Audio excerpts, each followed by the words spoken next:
Good afternoon. My name is Katrin Beyer, and I'm from EPFL in Switzerland. The topic of my talk this afternoon is comparing uni and bidirectional tests on reinforced concrete core walls. And firstly, of course, I would like to thank Professor Alam for inviting me to give this talk. And secondly, of course, to apologize that I cannot be there in person due to some last-minute family matters. I also want to acknowledge quite a few colleagues with whom I had the pleasure on working on this topic over the years. And in particular, of course, also Professor Wallace for initiating the reinforced concrete wall workshops. And one product of that workshop was this conference paper in Chile, the World Conference, and which is really the basis for most of the talk. I also want to thank quite a few previous research group members who have conducted many of the tests that I'm going to show today. I also want to limit the scope of the talk really to core walls, which I define as walls that are designed to take force in two horizontal directions. The shape of the cross sections can be then T, L, I, or U, or C shaped. And I also limit myself to experimental work, and there more specifically really to quasi-static cyclic tests. Quite a long time ago, we had assembled a database. I have tried now to update it a little bit for this talk in the database, but I certainly have missed probably some of the tests that have been conducted since. For example, also the latest tests that have been carried out by Joao Almeida and Reinhold at the University of Leuven in connection with the blind prediction test on the behavior of U-shaped walls are not yet included. Just as an order of magnitude, we have a little bit over 50 tests, and of course, when we compare it to the number of tests that are available for rectangular walls, then these are not many. Also, most of these tests, 3/4, have been carried out under unidirectional loading and only relatively few under bidirectional loading. Interesting to note is maybe that a lot of the tests, in particular the early tests, have really been carried out in Japan and then, of course, in North America and Europe. Also, some of the recent tests, of course, also in New Zealand. Okay, I want to structure my presentation around first the failure modes of these walls, and then about the effect of bidirectional loading on stiffness, strength, and deformation capacity of reinforced concrete core walls. And last, also some words on the effect of inelastic deformations on rotational stiffness. So if we look at the effect of bidirectional loadings on the failure mode of reinforced concrete core walls, we really note that a lot of the walls really fail due to crushing at the wall base. I have to say that most of the walls were not carried, didn't have any boundary zones with increased wall width, so that might have also contributed to it. But nevertheless, the crushing of the compression zone is really sort of the predominant failure mode that we see under bidirectional loading. We also observe some fracture of reinforcement after buckling, wall web crushing, and out-of-plane failure of flange ends.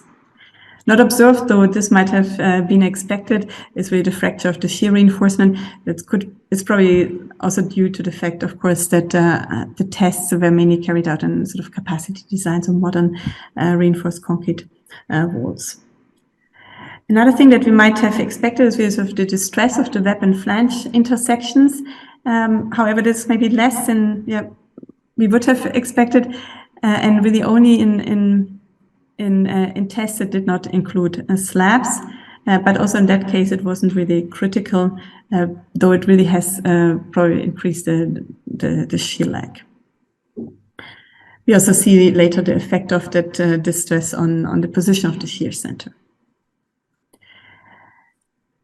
So if we summarize the effect of bidirectional loading on failure modes of core walls, is first of all really the deeper compression zone for certain cross sections and loading directions. For example, here for T-shaped walls, and then of course also for U-shaped walls here, in particular under diagonal loading, when basically the compression zone is really just in one of the flanges. We also see a stronger degradation of the concrete at the base in the wall, and spalling of the concrete cover over a larger parameter a larger part of the parameter of the wall. And we also see some indications that out-of-plane flange instability could become more important under bidirectional loading due to the different strains at the outer and inner side of the flanges. So really just a strain gradient basically across the thickness of the wall can, we assume that this can really promote the out-of-plane buckling and under bidirectional loading.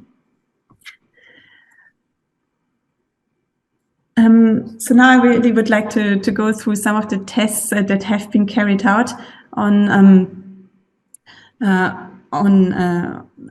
uni and bidirectional loading, and really look at the effect on stiffness and strength and deformation capacity for these walls. Here, as a first test series, the test series from the University of Washington on C-shaped walls. They compared unidirectional loading to crisscross loading and found no influence on stiffness and strength, and a reduction in displacement capacity in the principal directions to about 40%. By about 40%, sorry.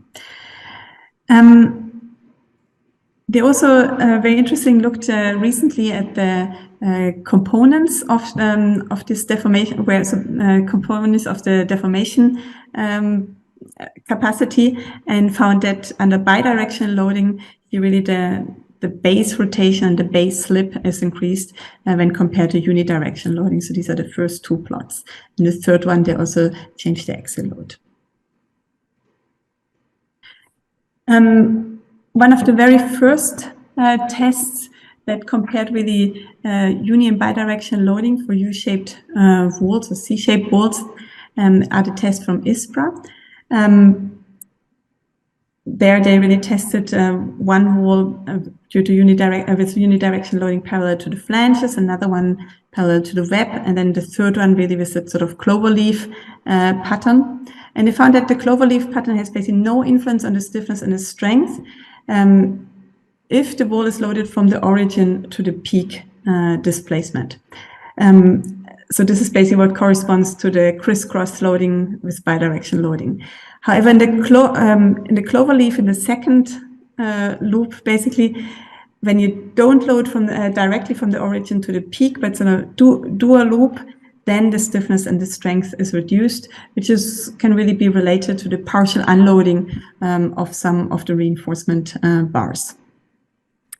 They also observed, and here that is similar to what was also observed at the University of Washington, a reduction of the displacement capacity here of about 30%. The exact percentage, of course, depends very much on the cycles that are applied to the wall.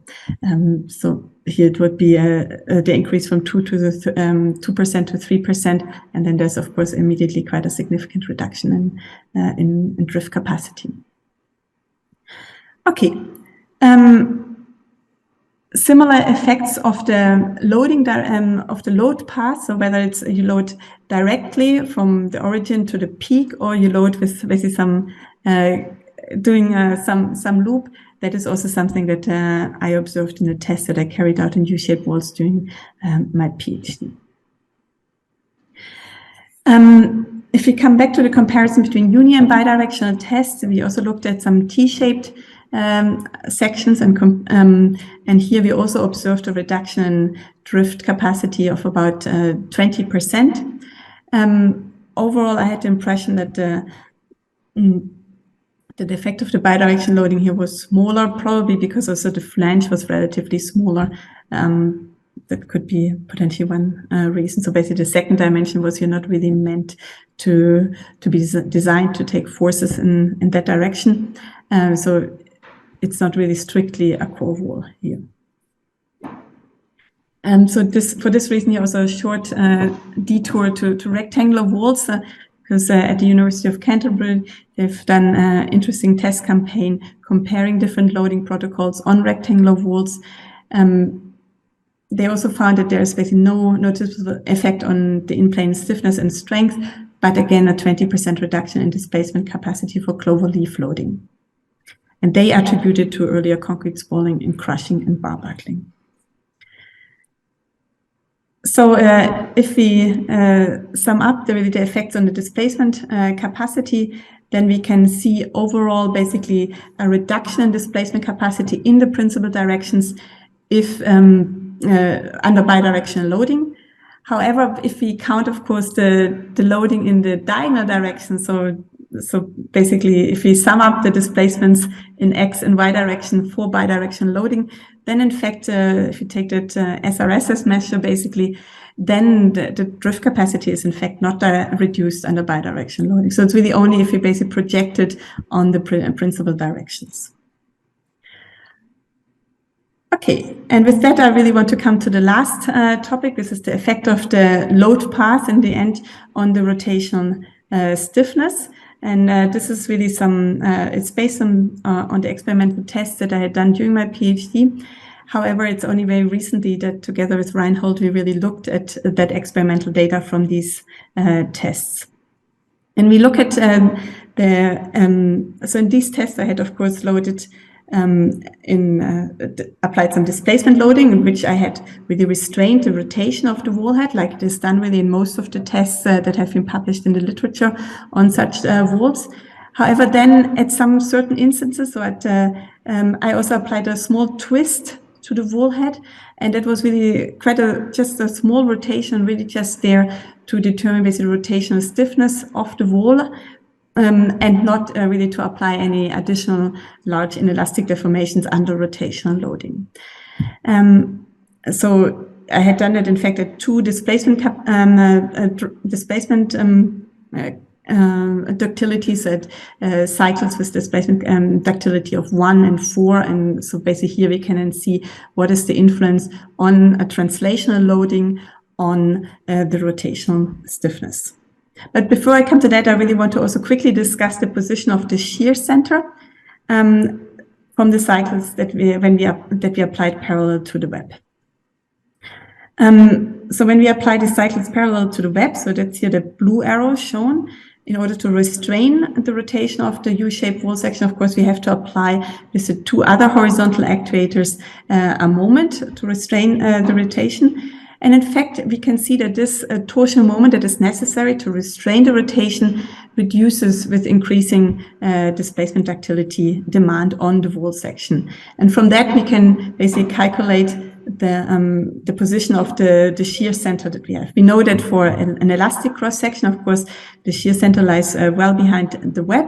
And we really see that this shear center sort of approaches the back of the web as we apply drifts that correspond to larger displacement ductilities. Here it was up to 6. Okay, so basically the moment required to restrain the rotation reduces, and therefore the shear center moves closer to the web. And then, as I said, we had also applied that twist at 2 displacement ductilities, so displacement ductility 1 and 4. And when we now look here at the rotational stiffness that we obtain from these twists, we can really see that the rotational stiffness is smaller for displacement ductility of 4 than for 1. So we applied it at the center when we were in the basically in the center position, but also when the wall was moved so when basically we had first applied a translational displacement, and then we applied a twist.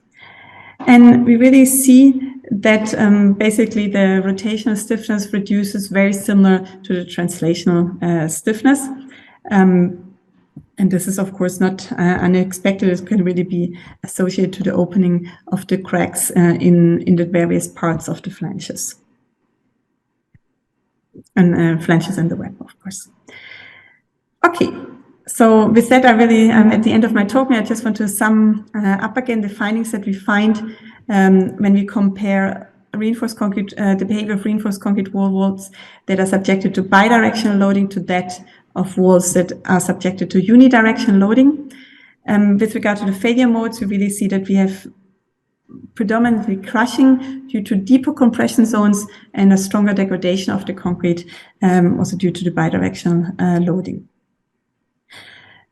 We also saw in some of the walls that we can get out-of-plane instability, or at least some onset of out-of-plane instability, and we attributed to really the strain gradient across the wall thickness that we obtain for loading, for example, in diagonal direction. The stiffness and the strength, we see that they're not affected under bidirectional loading if we load directly from the origin to the peak. But if we, of course, do a detour, then due to the partial unloading of the reinforcement bars, we do get an effect on the stiffness and the strength.